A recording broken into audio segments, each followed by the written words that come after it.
보여지는 세상, 보여지지 않는 세상에 구분되어져 있습니다. 보이는 세상을 현상세계라고 그러고, 우리가 그래서 사람들은 보이는 세상을 쫓아 살아갑니다. 교회에 오셔서 끝없이 들으신 얘기가 세상은 보이는 것으로 된 것이 아니라 보이지 않는 곳으로 말미암아 되었다. 계속 주신 말씀인데요, 믿음의 세계에 대해서 그렇게 강조하시는데 사실 오늘도 우리는 보이는 것을 향해 갑니다. 왜냐하면 현상세계는 우리 눈을 사로잡기 때문에 그 정보에 의해서 반응을 하죠. 이 밤도 아마 여러분은 보이는 눈을 가지고 세상을 판단하고 있을지도 모르겠는데요, 이 보이는 것들은 그러나 잠깐 있다 없어지는 것들입니다. 우리가 이렇게 우리 개인의 삶도 마찬가지로 사람도 겉사람 속사람이 있어요. 근데 우리의 영혼을 담은 속사람은 영원히 있습니다. 그러나 겉은 잠시 있다가 때가 되면 사라집니다. 보이는 세계가 얼마나 허무한 것이냐면 눈을 감아 보십시오. 아무것도 안 보이죠. 그렇게 없어집니다. 현상세계는 반드시 유한합니다. 한계가 있단 말입니다. 때가 되면 없어집니다. 근데 사람들은 보이는 것을 너무도 소중히 여기고 살아갑니다. 우리가 주목하는 것은 보이는 것이 아니요 보이지 않는 것이니 보이는 것은 잠깐이요 보이지 않는 것은 영원함이로다. 고린도후서에서 4장 18절에 주신 말씀입니다. 여러분, 큰 나무가 있다고 봅시다. 가지와 줄기가 눈에 보입니다. 그래서 사람들은 그 나무의 겉모습을 보고 나무가 크다 말합니다. 그런데 놀랍게도 나무의 겉모습 크기만큼 뿌리는 더 넓고 깊이 뻗쳐 있다고 그러죠. 그래서 나뭇이파리가 말라지면 사람들 생각하십시오. 우리는 보이는 나뭇이파리에 중심을 두고 물을 뿌리고 가서 도와주십시오. 나무가 살아나겠습니까? 결국엔 뿌리가 건강할 때 나무가 건강해지는 것인데, 보이는 것과 보이지 않는 세계의 갈림돌이 그와 같다고 저는 생각합니다. 이 보이는 세계는 반쪽짜리에 불과합니다. 근데 사람들은 겉사람을 보고 사귀어갑니다. 그러다 그 사람 속사람을 만나게 될 때 절망하죠. 깜짝깜짝 놀래요. 겉은 멀쩡한데 들어보면 이상한 사람이 많이 있어요. 겉이야 번듯해요. 화장도 했으니까 더 멋져 보이고 꾸미니까 그럴듯해 보이는데 살아보면 이상하단 말이죠. 종종 느끼잖아요. 그 시집 올 때 결혼식장에 나타난 신부는 참 화려하고 말끔합니다. 이 여자는 다시는 쪼그라지지 않을 것 같고 절대로 나쁘지도 않을 것 같고 착하게만 생겼습니다. 하얀 옷까지 입혀놓으니까 더 희어 보입니다. 근데 며칠 살아오면 이 여자가 이상한 소리 합니다. 매우 폭력적인 용어도 꺼내고 매우 혼란하는 소리를 많이 하면서 세상은 힘들게 합니다. 그래서 남자도 마찬가지죠. 결혼식 날 나타낸 모습은 신사입니다. 참 멋있습니다. 겉사람이거든요. 근데 그 사람의 속사람은 겉과 다른 것을 알게 될 때 우리는 놀라게 됩니다. 여러분 아마 겉사람을 위해서 열심히 단장했죠. 많이 꾸며댑니다. 머리도 만져주고 얼굴에 뭐 또 칠해주고 야단 법석을 냅니다. 그런데 좀 있으면 씻어버리면 없어집니다. 겉에 보이는 아무것도 없습니다. 닦는 것도 안 닦여서 얼마나 칠했는지 요새는 약을 갖다 칠해서 닦아내고 그 요란을 떨고 삽니다. 참 기가 막힌 세상이죠. 겉에 보이는 세상에 우리는 그만큼 열심을 내고 있습니다. 언젠가 여러분 우리가 보이는 이 모든 것은 한 점 흙으로 사라져 버릴 겁니다. 보여지는 현상의 여러 모습은 다 사라지고 언젠가는 우리가 지금 보이는 사람이 아니라 영의 사람으로 깨어나게 될 줄 믿습니다. 우리가 흙에 속한 자의 형상을 입은 것 같이 또한 하늘에 속한 자의 형상을 입으리라. 고린도전서 15장 49절에 주셨습니다. 우리는 언젠가는 영체로 바뀌죠. 지금 보이는 모습은 후패에서 사라질 것들입니다. 너무 그렇게 보이는 것에 욕심을 내고 열심을 내지 않았으면 좋겠습니다. 아멘이십니까? 그러나 내일 아침 보면 또 칠하고 있을 텐데 우리는 그래서 분장을 많이 합니다. 사랑하신 여러분, 우리 인생의 문제는 보이는 것들로부터 문제가 발생합니다. 근데 보여지는 그 문제들은, 나타난 현상들은 사실은 보이는 것에서 온 문제가 아니라는 것입니다. 보이지 않는 것으로 인해서 보여지는 문제들이 발생했습니다. 그러니 그 문제를 붙들고 씨름하면 할수록 함정이 깊어집니다.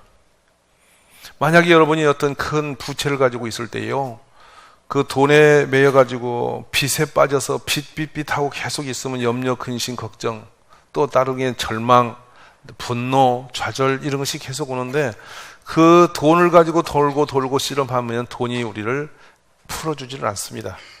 눈이 좁아지고 마음이 좁아지고 시야가 좁아져서 나중에는 아무것도 안 보이고 깜깜이가 되어서 우리가 소경이 되어버리는 것입니다. 한 발 나와서 기도하고 하나님의 영적인 권세를 받아야 해결을 할 수 있음을 믿으시기 바랍니다. 눈앞에 문제가 펼쳐지고 있으면 사람들은 거기에 막 빠져들어갑니다. 그래서 우리는 사단마귀는 항상 우리에게 하는 말이 있습니다. 보이는 대로 살아라. 보이는 대로 느껴라. 보이는 대로 반응하라고 말합니다.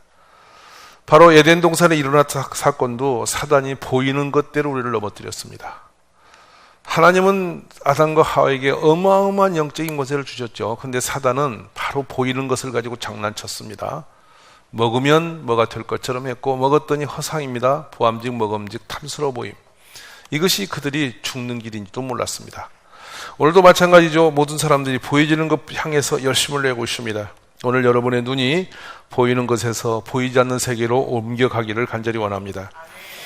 믿음은 바라는 것들의 실상, 보이지 않는 것들의 증거니 선진들이 이로써 증거를 얻었느니라.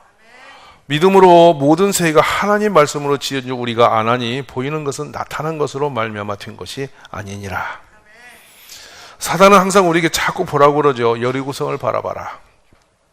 여리고성은 견고합니다. 도저히 덤벼들어서 넘을 방법이 없습니다. 그 앞에 서면 절망합니다. 두렵습니다. 그리고 도망치고 싶은 것입니다. 보면 볼수록 성은 견고하고 완벽합니다. 높습니다. 그래도 눈에 보이는 그 성은 강합니다. 도저히 점령할 수 없습니다. 그래서 여리고성에 가면 우리는 겁이 나서 주저앉아 버립니다. 오늘 여러분 무엇을 보고 있습니까? 매우 중요한 질문입니다. 무엇을 보고 여러분은 판단하고 분별하고 가고 있습니까? 민수기 13장에 보면은 정탐꾼을 보냅니다. 민족의 지도자들입니다. 가장 지혜로운 자들, 머리가 되는 사람들을 대표로 뽑아서 그들을 하여금 들어가야 할 가나안 땅을 보고 오게 만들었습니다. 그들이 가서 정령 잘 보았습니다. 근데 어떻게 판단합니까? 육의 눈으로 봅니다. 정탐한 땅을 악평합니다. 두루다니며 보았더니 정탐한 땅은 거주민을 삼키는 땅이라고 말합니다. 거기서 본 모든 백성은 신장이 장대해서 장군들이라는 겁니다. 네피르 후손이 안악자손이 그 거인들이 거기 있는 것을 보았다는 것입니다. 그랬더니 갑자기 자신들이 어떻게 했냐? 우리는 메뚜기가 되었습니다. 순식간에 메뚜기가 되어집니다. 너무나 무서워졌습니다. 육의 눈으로 바라보는 세상은 언제나 우리를 이렇게 무섭게 호령합니다. 사랑하신 여러분, 오늘 여러분의 눈은 무엇을 향해서 보고 있는지를 스스로 분별해 보시기를 바랍니다.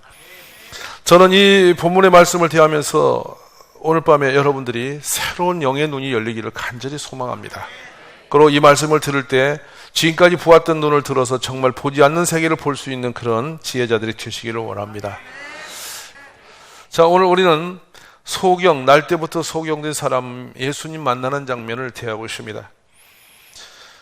제자들은 하나의 관점을 가지고 있습니다. 이 소경이 무슨 죄로 인해서 조상의 죄로 인해 됐냐, 그 아비의 죄로 인해 됐냐, 그 보이지 않는 문제는 뒤로 제쳐놓고 왜 이렇게 되냐에 관심을 가지고 있습니다. 바로 영의 눈이 열리지 않은 사람은 바로 그렇게 방향을 잘못 잡습니다. 이 뒤에 여러분 그 9절쯤 가면 어떻게 나오냐면 바리새인들이 나옵니다. 눈 뜬 것 때문에 시비 걸고 덤비들어요. 깨닫지 못한 우둔한 자들이죠. 세상이 어두워지면 그렇게 불쌍할 수가 없습니다. 무엇이 선이지 무엇이 악인지 이것이 옳은지 그른지도 모르고 자신이 하는 말이 얼마나 무서운 재앙이 불러들어오는지도 모르고 헛소리하고 다니고 가는 그 길이 얼마나 무서운 환란이 오는지도 모르고 환란 속으로 뛰어드는 것이고 불구덩이에 누가 들어가고 싶겠어요? 누가 환란길에 가고 싶겠어요? 누가 저주의 길을 택하고 싶겠어요? 깨닫지 못하니까 자기도 모르게 그런 길을 선택해서 옳다니 가다가 빠지게 되어 있는 것입니다. 여러분, 우리에게 그 눈이 열려지는 역사가 있기를 간절히 원합니다. 이제 보십시오. 태어나면서 이제 앞을 볼 수 없는 사람, 그 사람은 첫 번째는 빛이 없는 사람입니다. 물체 사물의 분별이 없는 사람입니다.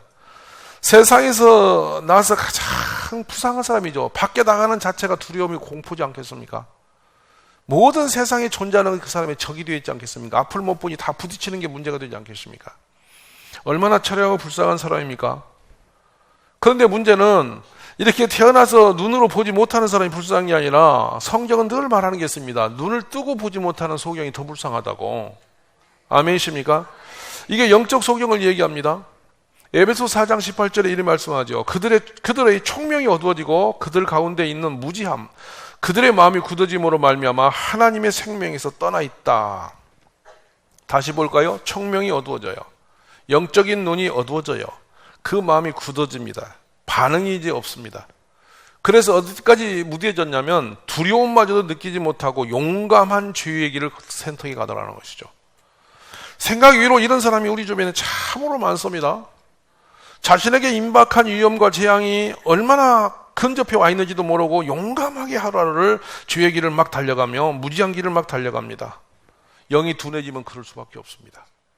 오늘 사랑하신 여러분, 영의 눈이 열려지기를 기도하십시오. 우리의 언어가 재앙을 불러들이는 언어가 되지 않기를 기도하십시오. 파경의 불 속으로 가는 길이 열리지 않기를 기도하십시오. 내가 하는 말이 복이 되기를 기도하십시오. 내 분별과 판단에 가는 길이 형통한 길이 되기를 기도하십시오. 오늘 예수님이 이 가여운 소년을 찾아오셨습니다. 그리고 땅에 침을 뱉어 진흙을 이겨 그의 눈에 바르셨습니다. 그리고 말씀합니다. 실로암 못에 가서 씻으라 했습니다. 그러자 이 소년이 갑니다. 가서 씻고 보니 눈이 열렸습니다. 소경이 한 일이 뭡니까 여러분? 오늘 본문에 아주 중요한 키입니다. 이거 여러분이. 소경이 한 것은 무엇입니까? 소경이 할 수 있는 일이 뭐였습니까? 자신의 눈을 뜰 수 있었습니까? 자신이 알아서 가서 연못을 찾을 수가 있었습니까? 그는 할 수 있는 게 아무것도 없었습니다. 그는 주님이 그에게 다가오시는 것도 몰랐습니다. 그의 눈에 진흙을 발라줄 때도 그 의미를 전혀 깨닫지 못했습니다. 실로암에 가서 씻고 오라 할 때도 그는 왜 실로암에 가서 씻지 않았는지 모르고 갔을 뿐인 것입니다. 참 놀라운 일입니다. 근데 그는 자신이 지금까지 듣지 못했던 생소한 사람의 음성을 듣는 것입니다. 나는 세상이 누가 내가 세상의 빛이다라고 말씀하시는 그분. 갑자기 자기 앞에 오셔서 내가 세상의 빛이라고 말씀할 때 그 도대체 그게 무슨 말인지 의미를 전혀 못 깨달았을 겁니다. 아마 이곳에 계신 여러분들이 오늘 이 본문의 말씀을 대하면서 예수님이 내가 세상에 있을 때 세상의 빛이라고 말씀하신 이유를 그 말씀의 의미를 제대로 분별하는 사람이 많지 않을 것입니다. 이 소년도 마찬가지로 전혀 주님이 다시에게 올 때 또 흙을 바를 때 가라고 말씀할 때 왜 이렇게 하고 계시는지 이분이 도대체 왜 나에게 이렇게 하면 결과가 어떻게 될지는 전혀 예측하지 못했을 겁니다. 그런데 놀라운 일이 하나 있습니다. 생전 듣지 못했던 그 음성이 들려왔고 그분이 자신을 어떻게 하라고 흙을 발라주고 가라고 할 때 실로암에 찾아가라고 할 때 이 소년은 왠지 모르게 그 말씀대로 가서 조금도 어김없이 그대로 가서 씻었습니다. 그때 놀라운 기적은 바로 씻는 순간에 일어났습니다. 예수님을 만나는 순간에도 아무 일이 없었어요. 흙을 발라줄 때도 아무 일이 없었어요. 길을 갈 때도 아무 일이 일어나지 않았어요. 연못에 가서 말씀대로 결론적으로 눈을 씻을 때 열렸다는 말이에요. 그러면 여기서 제가 오늘 밤에 가슴 아프게 말을 합니다.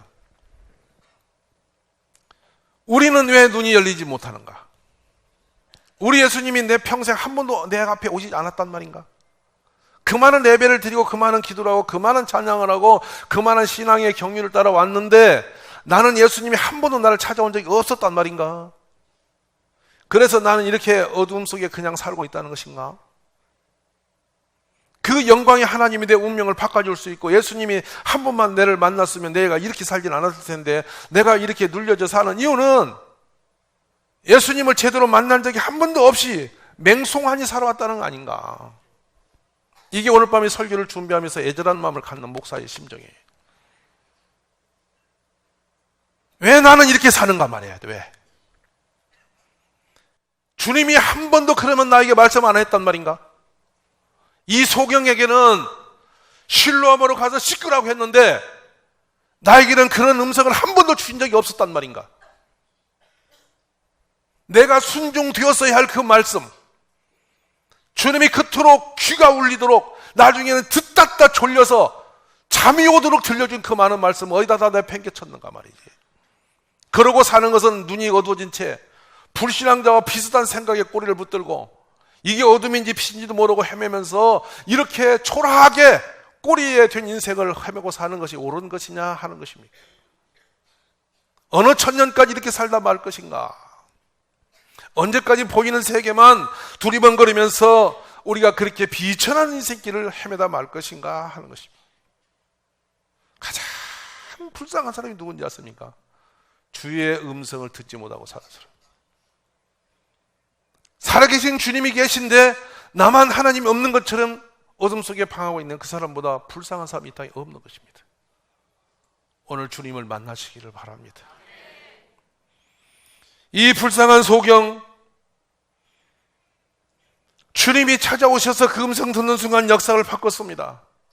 근데 듣는 것도 그냥 그런 들음으로 행함으로 역사가 일어납니다. 만약 그가 빛이라 그렇습니까 하고 마주 그냥 앉아서 씻으라 하는데 거기서 흙이나 떼고 앉아서 안 갔으면 이 사람은 영원히 소경으로 인생을 묻을 사람이었습니다. 근데 이 소녀는 묻지 않았어요. 왜 이러냐고, 왜 가야 되냐고, 왜 내 눈에 흙을 바르냐고, 내가 실로함을 왜 꼭 가야만 되는 거냐고, 그렇게 마음속으로 조금이라도 의심하면서 두리번거리지 않았어요. 많은 생각을 갖게 하시는 말씀입니다. 오늘 여러분의 눈이 열려지기를 원합니다. 내가 세상에 있는 동안은 세상의 빛이라 못에 가서 눈을 씻으라. 이해할 수 없는 이 한 말씀이 그의 운명을 바꿨습니다. 하나님의 말씀은 순종함으로 열매를 맺습니다. 신앙인의 위대함은 어디 있는지 아십니까? 순종함으로 역사를 합니다. 내가 말씀을 먹어버립니다. 묻어버립니다. 머리를 흔들어 버립니다. 모든 말씀을, 하나님이 주시는 명령들을 다 까버립니다. 그리고 내가 할 만큼만 끊습니다. 순종은 여러분 100% 되어야 됩니다. 하는 척도 아닙니다. 해야지 하고 마음먹고 있는 것도 아닙니다. 직접 해야 되는 것입니다. 행함이 있어야 됩니다. 오늘 그 믿음의 역사가 우리에게 일어나기를 주의 이름으로 간절히 원합니다. 조금도 의심치 마시고 궁금치도 마시고 따지지도 말고 이유도 묻지도 말고 가라면 가는 거고 하라면 하는 겁니다. 거기에 역사가 일어납니다. 우리들이 왜 계산을 하는 것입니까? 왜 머리를 굴리는 것입니까? 왜 세상을 두리보는 것입니까? 육신의 눈으로 보고 왜 되니 안 되니 판단을 스스로 하면서 주저앉아 있는 것입니까? 이것이 우리의 재앙인 것입니다, 여러분. 오늘 밤에 행함으로 열매를 맺어가는 우리 가족들이 되시기를 간절히 원합니다. 불순종의 삶이 일상이 되어져서 이제는 보이는 그것만 바라보면서 살아가는 철량한 사람들이 아닌지 돌아보십시오. 총명이 얻어지고 마음이 굳어져 버린 내가 그 사람이 아닌지를 돌아보시기 바랍니다. 때가 아직 낮음에 나를 보내신 이의 일을 우리가 하여야 하리라. 밤이 오리니 그때는 아무도 일할 수 없느니라. 지금은 우리가 여유를 부리면서 두리번거릴 때 시간이 없습니다. 늘 깨어 있기를 간절히 원합니다. 오늘 너희가 그의 음성을 듣거든 너희 마음을 완고하게 하지 말라 그랬습니다. 사랑하신 여러분, 한밤에 깊은 감옥에 갇혀 고요한 그때에 찬송을 부르는 사람이 있었습니다. 우리 주님은 그곳에 오셔서 그의 메인 착고를 풀어주셨습니다. 그의 손에 들린 손수건은 병든 자의 병을 고치고 귀신이 나가는 권세로 나타나게 하셨습니다. 우리 주님은 수가성에 불의한 한 여인을 이미 익히 아시고 찾아오셔서 그의 운명을 바꿔주셨습니다. 오늘 그 예수님은 어디 계시는 것입니까? 내 예수님은 어디 계시는 것입니까? 애통함으로 한번 그 주님을 만나는 밤 되기를 기도하십시오. 내가 왜 이렇게 어리석은 생각을 가지고 하나님의 역사를 이루어가지 못하는가를 생각해 보시기 바랍니다. 오늘 너희가 그의 음성을 듣거든 너희 마음을 완고하게 하지 말라 하셨나니, 히브리서 4장 7절 이 말씀 대단히 중요한 말씀이죠. 그의 음성을 듣거든 너희 마음을 굳어놓고 완고하게 교만하게 하지 말라. 보라 지금 은혜 받을 만한 때요, 보라 지금은 구원의 날이다. 눈뜬 소경을 비방하는 어리석은 바리새인처럼 우리는 세상을 다 육신의 생각으로 육신의 보이는 세계로 다 판단해놓고 그 영광스러운 주님을 멀찍이 잊어버리지 않았느냐 하는 것입니다. 오늘 이 밤에 무엇보다 무서운 육에 매여들린 우리의 삶들이 깨어나는 밤이 되시기를 간절히 원합니다. 육신의 생각은 사망, 영의 생각은 생명과 평안이니라. 무릇 하나님의 영으로 인도함을 받는 사람은 곧 하나님의 아들이다 하셨습니다. 사랑하신 여러분, 성령으로 인도받는 사람, 하나님의 말씀을 따라 사는 사람, 하나님의 아들입니다. 아멘이십니까? 하나님의 사람은 하나님의 음성을 들어요. 이거 믿으시면 아멘이세요. 말씀을 안 듣는 사람, 어기고 빗장 걸고 육신대로 살아가면서 계속 어떨 것이냐라고 그것이 정상인 줄 알고 착각하는 사람보다 불쌍한 사람은 없습니다. 저는 압니다. 왜 그러냐면 영의 눈이 열리지 않은 사람은 영의 일을 전혀 할 수가 없습니다. 왜냐하면 일반적 직장인들도 마찬가지입니다. 몸이 와서 하고 싶은 마음이 불같이 일어나도 일에 대한 눈이 안 열리는 사람은 일을 해나갈 수가 없습니다. 그러니까 멍 때립니다. 그러니까 모르는 일을, 감이 안 오는 일을 하려니까 육체만 피곤하고 죽을 지경이죠. 못 견뎌냅니다, 여러분. 점점점 몸은 지쳐갑니다. 마음은 부담이 커집니다. 일이 생산이 없습니다. 아무 일로 결과가 안 나타납니다. 얼마나 힘들겠어요. 하물며 영의 일인 하나님의 사람이 하나님의 일을 쳐낼 때 그 일이 보여지고 일을 끌고 나가면서 그 영의 세계로 해결해 나갈 때 오는 그 희열은 이루 말로도 할 수 없는 희열이 있습니다. 그리고 말로도 할 수 없는 축복이 따라옵니다. 그런데 어찌된 일인지 영이 열리지 않은 사람은 마음부터 짐이 됩니다. 뭐 하라면 그때부터 캄캄해져 버리니 손에 들려준들 세월이 간들 아무 열매가 안 나타납니다. 그냥 짐만 지고 마음만 부담스럽고 돌아다니는 거예요. 얼마나 가엾습니까? 얼마나 불쌍합니까? 사랑하신 여러분, 세상을 다스린다는 건 무엇이냐면 그냥 내가 칼 들고 휘두르고 뛴다고 다스려지는 게 아니라 하나님의 권세를 받아야 다스리거든요. 근데 그 권세를 가지고 있을 때 어떤 게 보이냐면 세상을 다스려야 할 것이 무엇인지 알게 됩니다. 이게 세상 말로 말하면 일머리가 보입니다. 갈무리를 해야 할 방법을 압니다. 그래서 일을 쳐내는 것입니다. 그럴 때 세상이 다스려지는 것이죠. 이게 깜깜이가 되면은 아무것도 할 수가 없습니다. 오늘 밤에 기도하십시오. 하나님, 여기에 실로암의 연못에 가는 이 소경보다 1000배나 불쌍한 게 나 눈 뜨고 멍하고 육신으로 사는 내 인생인데 영의 눈을 열어주소서. 오늘 그런 애절함과 간절함으로 주님을 만나시는 밤 되기를 간절히 원합니다. 주님 말씀했어요. 내가 너희를 고와 같이 버려두지 아니하고 너희에게로 오리라 하셨어요. 주님 우리를 유면하거나 버리신다는 적이 없어요. 그런데 우리가 하나님 없는 것처럼 머리 흔들고 사는 거예요. 이보다 처량한 사람이 없어요. 육으로 우리가 아무리 차려보려고 해도 영이 열리지 않으면 한 치 앞도 못 보는 겁니다. 소경이니까. 오늘 이 놀라운 하나님의 은혜의 역사, 실로암 연못에 가서 씻으면서 눈이 열려진 이 놀라운 기적, 이 기적이 오늘 이곳에 오신 여러분 모두에게 임하시기를 주의 이름으로 축복합니다. 이 눈이 열리지 않은 사람은 정말 가여운 사람입니다. 안타까워서 목사는 외치고 있지만은 깨닫지 못한 사람은 이런 말씀이 부담만 되는 것이죠. 오늘 밤 주님, 제가 영어로 깨어서 주의 음성을 듣게 하옵시고 주의 말씀 앞에 100% 순종되어지게 하여 주옵소서. 이와 같이 기도하십시오. 그리하면 주께서 여러분을 들어 놀라운 일들을 해 나가실 줄로 믿습니다. 아멘이십니까? 이제 깨어나시기 원합니다. 내 앞에 하루를 살지라도 주여 제가 영의 눈을 뜨고 살게 도와주소서. 눈먼 소경이 되어 담벼락을 백두에 더듬는 것처럼 그렇게 사는 것은 신명기의 재앙입니다. 그건 하나님의 무서운 저주받은 사람이 사는 방법이에요. 그래서 소경이 백주 대낮에 담벼락을 더듬는 것처럼 산다는 거 무서운 환난이에요. 우리 그렇게 살지 않기를 기도하셔야 돼요. 오늘 저녁에도 주의 음성을 우리가 듣고 아버지, 제가 이제 순종하며 살겠사오니 이 밤에 제 눈을 열어주시고 제 귀를 열어주시고 제 삶이 순종되어 열매를 맺는 사람이 되게 도와주소서. 그렇게 모두 기도하고 하나님의 놀라운, 예수님의 놀라운 역사를 경험하는 우리 가족이 다 되시기를 간절히 원합니다.